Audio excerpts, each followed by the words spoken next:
With the recent release for OP07 in English for the One Piece TCG, I thought right now would be a good opportunity to give you guys my updated deck list for Monkey D Dragon. So let's get started. Hey guys, welcome back to another episode. My name is Mobby, and as mentioned, we're talking about the final leader that we're covering for this particular sort of series for this time. So we have Dragon here.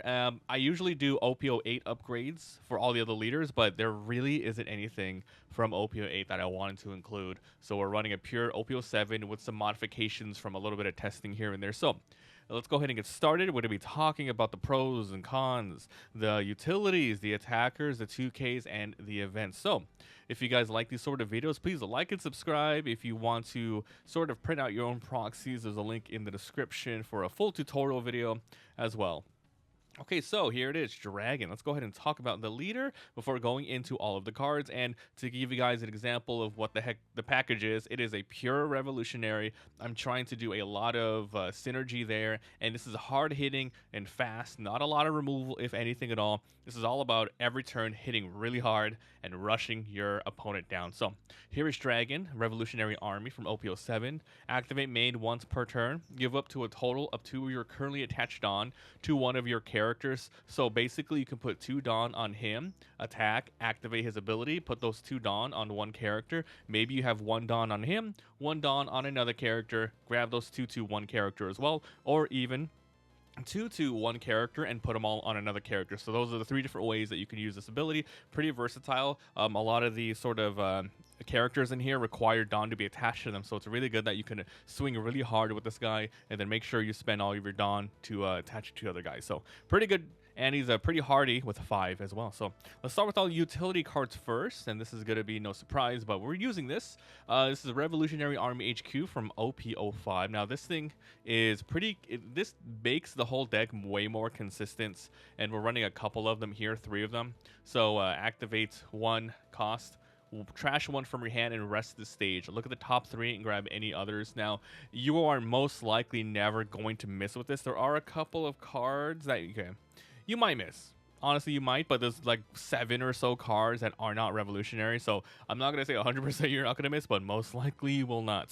And the reason why this is good too is we can trash a bunch of cards from your hand. There's a good amount of cards in here that don't have a 1 or 2K counter that you can use to trash and search. So that's why we're running these. I think this is a very good stage. So we're running 3 of these. Next up, it's going to be the Bello Betties from OP05. So this is Revolutionary Army, 1-2-1. On play, look at the top 5. Grab any Revolutionary other than Betty, and then you put the rest on the bottom of your deck. Just a staple to make things more consistent, to have a nice good turn 1 or 2 if we're able to get her. So these are our utility cards, not meant for attacking, just enhancing your playstyle. Now for the attackers, and there's a lot in here. There's a good amount in here. So the first one we're running is Hack. This is a basic 3-5-1 from OP05 Revolutionary Army. Because this leader wants to hit quick and fast, we want some early game cards. So that's why we have some sort of just vanilla line stats with some actually good, baseline stuff. Because, you know how it is. If they're balancing it out with a trigger or if they have an ability, something's going to get taken out. Maybe they get rid of the counter. Maybe they lower the cost of attack. But this is a nice, simple stat line. This is really good to play as soon as you have enough mana, etc. So running 4 of these, and also anything that is 4,000 power or I think 6,000 power will be able to be cheated out with some cards in here. So that's why we're trying to be very consistent with just a lot of cards that can be put out. So we have Hack in here. Next up, we have Karasu, which is probably one of the best cards in the deck.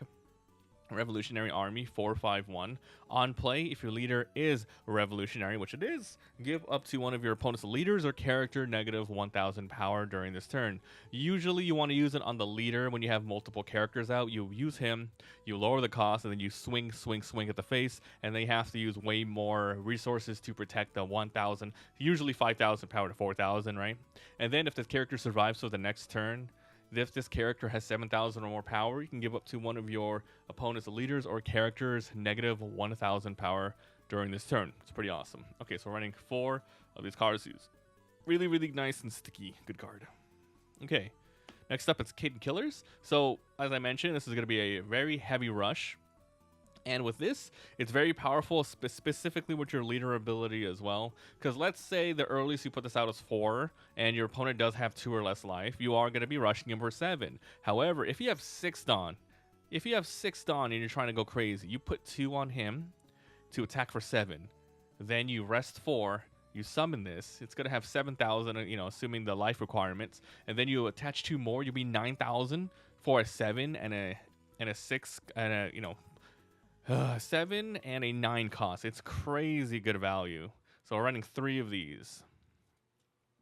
Next up, it's Inazumas. We're giving these ones a try as a tech. Well, I say tech, but we're running 4 of these. But basically, when this character has 7,000 or more, they gain Banish. Now, obviously, you can't do anything on play. You're going to have to wait till its next turn. But you do have some Emporio Ivankovs that can cheat it out and, give you that sort of waiting turn value. And then, you can put some stuff on for Banish. Once again, you need 7,000 power. Leader ability, put the 2 on there later.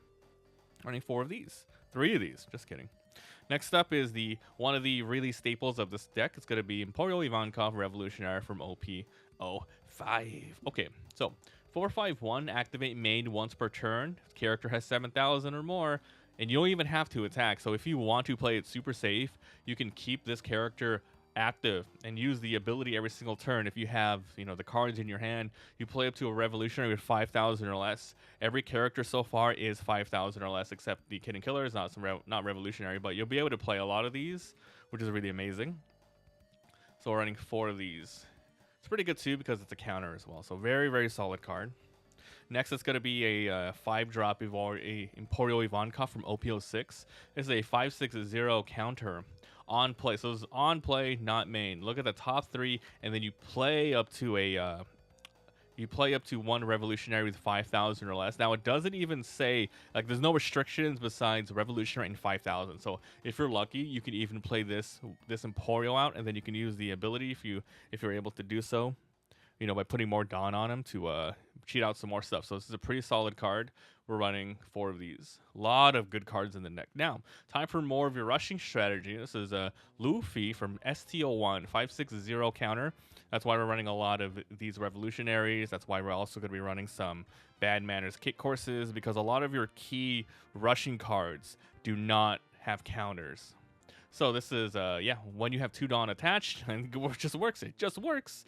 Your opponent cannot activate blockers, so it's pretty good. So we're running a couple of these. So we have 3 Kaden Killer rushes, which is a 4 cost. We have 3 5-cost Luffy's rushing, and now we have 4 of these 8-cost rushes to help you finish the game off. So all your end game cards are all rushing. So this is the Dragon card from OP07.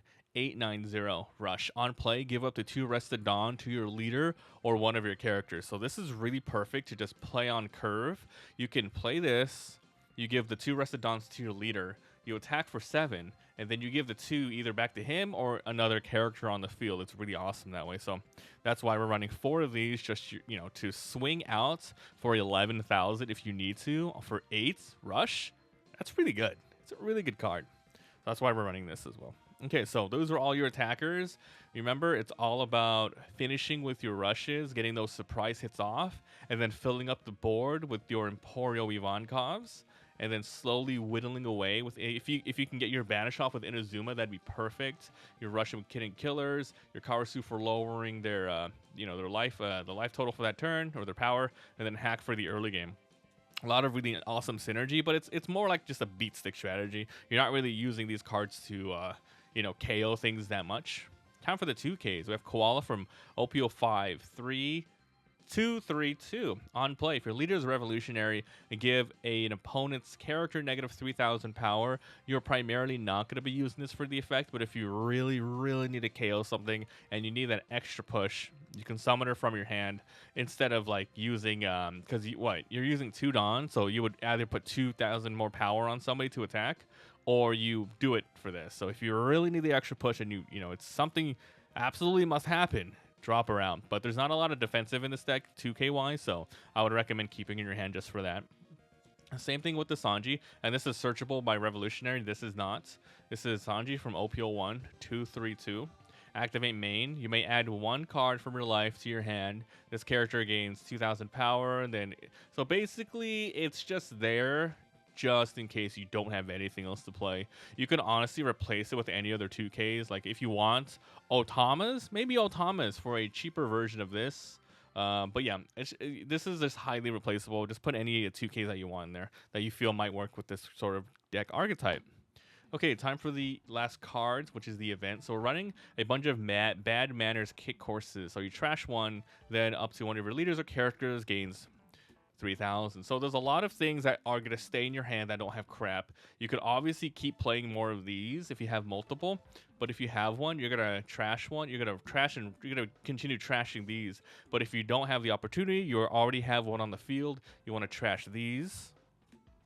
You have extra dragons in your hand, you trash those. Extra Luffys, extra 5-drop Ivankovs, and of course extra Kaden Killers. That's why there's like there's like 4 copies of these, 3 of these other ones. It gives you opportunity to use these ones for more defense because you are lacking in 2Ks. So that's why we're running some defensive cards here. And also for more defensive cards, we have Radical Beam.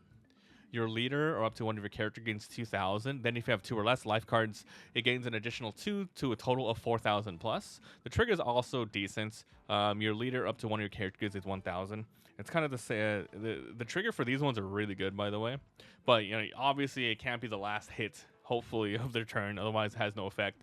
Same thing with these. So these are all crazy defensive cards, really powerful. And I recommend running 3 to 4 of each of these in this particular deck. So that is it, guys. All right, let's talk about the dragon strategy. Throughout the whole thing, as you've seen, it's a complete beat stick. If you're playing like Bello Betty, it's all about throwing out even smaller units and buffing them up, and you know, discarding triggers to absolutely get a ton of hits in. This is kind of like that, except you're playing more mid to late game when you rushes, so definitely slower than a Koala.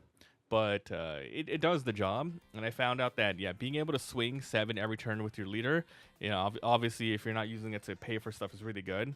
And you do want to use these revolutionaries in this deck so you can get more consistency, and yeah, you absolutely do want to see your dragons at the end. That's why we're running 4. You want to see them 100%. You want to get your Bello Betties to search for these, even if it's like the first turn of the game and you might not have a turn 2. I recommend always searching for these, always trashing and grabbing these as well.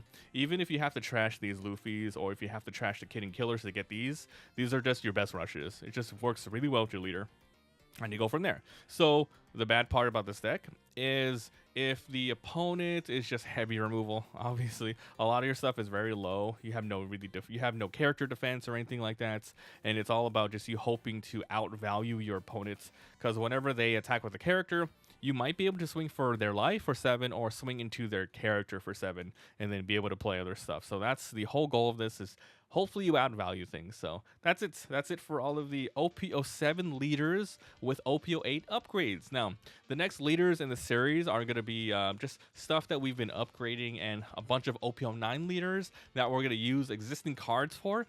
And then once more OP09 cards come out, we're going to remake the decks for OP08 leaders, and we're going to remake the decks for OP09. So a lot of really exciting upcoming stuff. Thanks for watching, and I'll see you guys next time.